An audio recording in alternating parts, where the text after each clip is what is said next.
We have discussed 20 theoretical frameworks. Let's move on to next. Let's dive into film studies. The field emerged between the 1950s and 1970s as scholars began treating films as important cultural texts, just like novels, plays, and poems.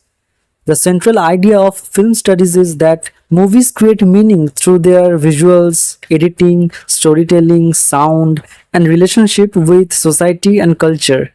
It examines not just what films say, but how they say it. One of the key thinkers was Andre Bazin, who believed that films has a unique ability to capture reality and represent the world authentically. Another important figure was Sergei Eisenstein, who focused on montage or film editing, arguing that the arrangement of shots creates powerful meanings and emotions. Gilles Deleuze brought philosophical ideas into film studies, exploring how cinema shapes our experience of time, movement, and thought. Laura Mulvey introduced feminist film criticism and examined how films often reflect gender roles and power relations through the way they present characters and audiences. To sum up, film studies explores how cinema creates meaning and how films reflect, influence, and challenge culture and society. Now let's discuss structuralism, a major literary theory that emerged during the 1950s and 1960s. Structuralists believed that literature does not create meaning on its own. Instead, meaning is produced through underlying structures, systems, and relationships that operate beneath the surface of a text. In other words, to understand a literary work, we must understand the hidden rules that organize language and culture. The foundation of structuralism was laid by Ferdinand de Saussure, who argued that language is a system of signs and that words gain meaning through their relationships with other words. Claude Lévi-Strauss applied these ideas to myths and cultural practices, showing that they often follow common patterns and structures. Roland Barthes extended structuralist ideas to literature and popular culture, examining how texts create meaning through signs and codes. Gerard Genette contributed by analyzing narrative structures such as time, perspective, and storytelling techniques. In short, structuralism argues that literature works through hidden structures, signs, and system of meaning. Rather than focusing on individual authors or emotions, it seeks to uncover the underlying patterns that shape how texts communicate meaning. We now come to hermeneutics. Although its roots go back much earlier, hermeneutics began highly influential in literary and philosophical studies during the 1950s and 1970s. The central idea of hermeneutics is that texts should be understood through careful interpretations. To fully grasp a text meaning, we need to consider its language, historical background, cultural context, and the perspective of both the author and the reader. One of the earliest thinkers was Friedrich Schleiermacher, who argued that interpretation involves understanding both the text and the author's intentions. Wilhelm Dilthey expanded these ideas and emphasized the importance of historical and cultural context in understanding human experiences.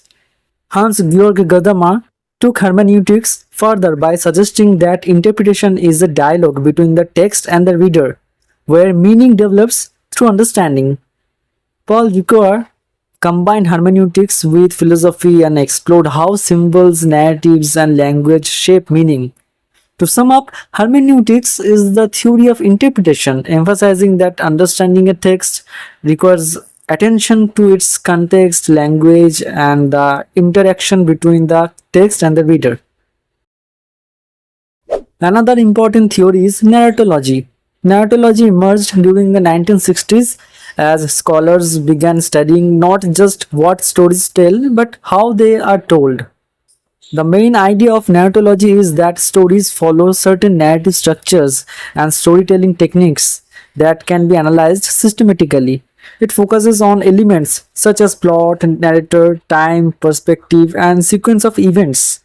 One of the most influential thinkers was Gerard Genette. He examined how narratives organize time, voice, and point of view. Svetan Todorov studied the structure of stories and proposed that many narratives move from a state of balance through disruption and then back to a new balance. Rolla Barthes explored the different codes and meanings that help readers understand a narrative. Meek Bull further developed narratology by analyzing how narrative elements work together to create meaning in literary texts. In short, narratology studies the structure of storytelling and helps us understand how narratives are constructed to engage readers and communicate meaning. Let's take a look at stylistics. Stylistics emerged as a major approach in the 1960s, combining literary studies with linguistics to examine how language works in a literary text. The central idea of stylistics is that literature can be analyzed through its linguistic cycle and language patterns. Instead of focusing only on themes or meanings, stylisticians look closely at word choice, sentence structure, imagery, sound patterns, and other language features. One important scholar is Roman Jakobson, who emphasized the poetic function of language and showed how literary texts draw attention to their own form. Geoffrey Leach helped develop stylistic analysis by exploring how linguistic techniques create literary effects. Mick Short further expanded the field by studying how language choices influence readers' interpretations and responses. Another key thinker, Paul Simpson, examined how style shape meaning and how linguistic analysis can deepen our understanding of literature.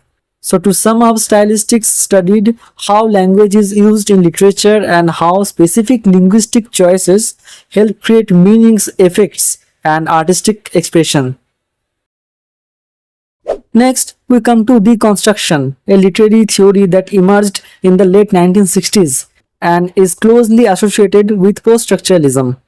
The central idea of deconstruction is that texts often contain internal contradictions and tensions that make their meanings unstable. Rather than conveying one clear and fixed message, a text can generate multiple meanings, some of which may even contradict each other. Deconstruction encourages us to look closely at language and examine how meanings are produced. It argues that words do not have permanent meanings and that texts often undermine the very ideas that appear to support. As a result, what seems certain or obvious in a text may actually be complex and uncertain. The most important figure in this movement is Jacques Derrida, who developed deconstruction as a way of reading text critically. Paul Deman applied deconstructive ideas to literary criticism, showing how language can create ambiguity and instability. Joseph Hills Miller explored the endless possibilities of interpretation within literary texts, while Barbara Johnson demonstrated how texts often contain conflicting meanings that challenge simple readings. So, in short, deconstruction argues that literary texts contain contradictions and ambiguities that prevent their meanings from being completely fixed, opening them up to multiple interpretations. Now, let's discuss post-structuralism, a literary and philosophical movement that emerged in the late 1960s as a response to structuralism. While structuralists believed that underlying structures help create meaning, post-structuralists questioned whether meaning can ever be completely stable or fixed. They argued that language is complex and because words constantly refer to other words, meanings are always shifting and open to multiple interpretations. As a result, post-structuralism challenges the idea that a text has one correct or final meaning. Instead, meanings can change depending on context, language, culture, and the reader's interpretation. One of the most influential thinkers was Jacques Derrida, who developed that deconstruction, a method that revealed contradictions and uncertainties within texts, as we discussed now. And Michel Foucault examined how knowledge, language, and power are connected in society. Rolla Barthes famously argued for the death of the author, suggesting that readers play a greater role in creating meaning than the author's intentions. Gilles Deleuze explored fluidity, difference, and the constant production of new meanings.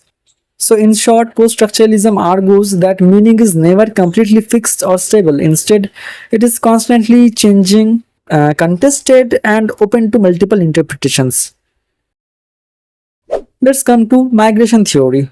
Migration theory gained significant attention in the 1960s as scholars sought to understand why people move from one place to another and how migration shapes societies.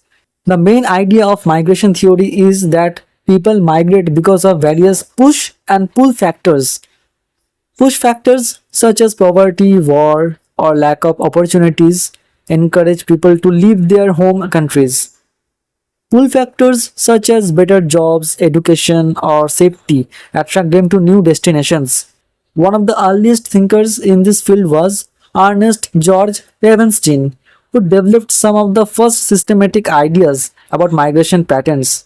Everett Lee expanded this work by explaining migration through the interaction of push and pull factors. Douglas Massey examined how social networks, economic systems, and global connections influence migration over time. Stephen Castles focused on the social and political effects of migration, including its impact on identities, communities, and national policies. To sum up, migration theory studies why people move across borders and how migration affects individuals, societies, and the wider world. Our next approach is media theory. Media theory became increasingly influential from the 1960s onward as new technologies transformed the way people communicate and access information. The central idea of media theory is that media technologies do more than simply transmit messages. They shape how we think, communicate, perceive the world, and interact with society. Media can also influence power, relationships, and cultural values. One of the most famous thinkers in this field is Marshall McLuhan. He coined the phrase, the medium is the message, arguing that the form of a medium can be just as important as its content. Friedrich Kittler examined how different technologies such as writing, film, and computers shape human knowledge and culture. Neil Postman explored how media affects public discourse and warned that certain technologies can change the way societies think and learn. Lev Manovich focused on digital media and studied how computers and new technologies have transformed culture, communication, and artistic expression. So, in short, media theory examines how media technologies influence communication, culture, society, and the ways people understand the world around them. Let's now examine discourse theory. This approach emerged during the 1960s and 1970s and focuses on the powerful role of language in shaping society. The main idea of discourse theory is that language does not simply describe reality, it helps create it. Through language, societies build systems of knowledge, establish norms, and maintain power relationships. One of the most influential thinkers was Michel Foucault.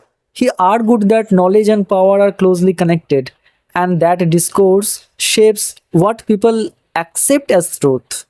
Norman Fairclough developed critical discourse analysis, showing how language can reflect and reinforce social inequalities. Ten Van Dyck studied how discourse influences people's beliefs, attitudes, and understanding of social issues, especially through media and communication. Ernesto Laclau explored how political identities and social movements are formed through discourse and struggle over meaning. So, to sum up, discourse theory examines how language creates knowledge, shapes social realities, and influences power within society.